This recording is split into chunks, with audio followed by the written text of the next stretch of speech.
Great deal of shock and pain or heavy medication while they're in the ward. Hank Kinney has worked at CNA for 15 years, assisting the military with his in-depth research analysis. And I deal in a strategy in helping other services with their strategic issues that come up, but particularly in Asia area. But also I've done work on Iraq, particularly a lot of work on Iraq because that was such a big problem. When he's not working at CNA, Kinney has another helpful strategy to help wounded warriors as they return from battlefields in Iraq and Afghanistan through the Wounded Warrior Mentor Program. It was a hospital visit in 2004 that triggered his need to help.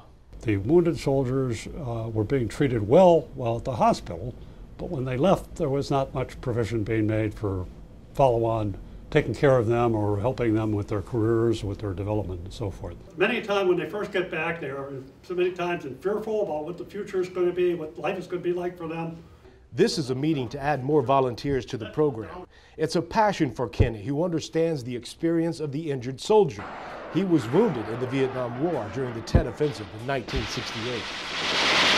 I had lost one leg below the knee, and I was gunshot wounded in my other leg. And the great doctors at Walter Reed saved my other leg, and so I'm just a single below-the-knee amputee. I was in Iraq from September 12th, 2004 till Thanksgiving Day, 2004. I got hit by a roadside bomb on Thanksgiving Day. I remember coming to in the dust cloud. Andy Hatcher, a Marine, was hit by a roadside bomb in Fallujah during Operation Phantom Fury.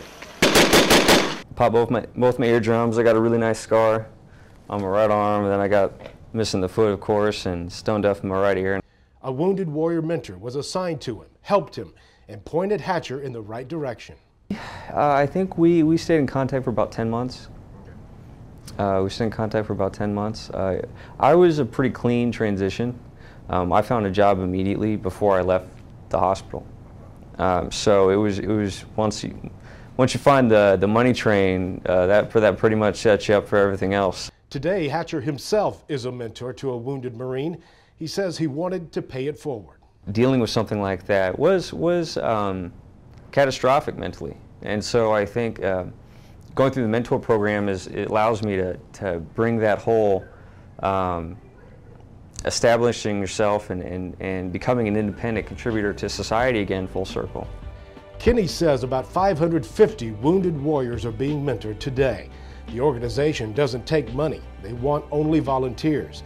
Most have a military background. Many are combat veterans. The focus of the program is to help these wounded warriors in their career development. And that is, we ask them, where do you want to be 3 to 5 years from now, and how are you going to get there? And with the mentor in their corner, they can find the answer to their own future.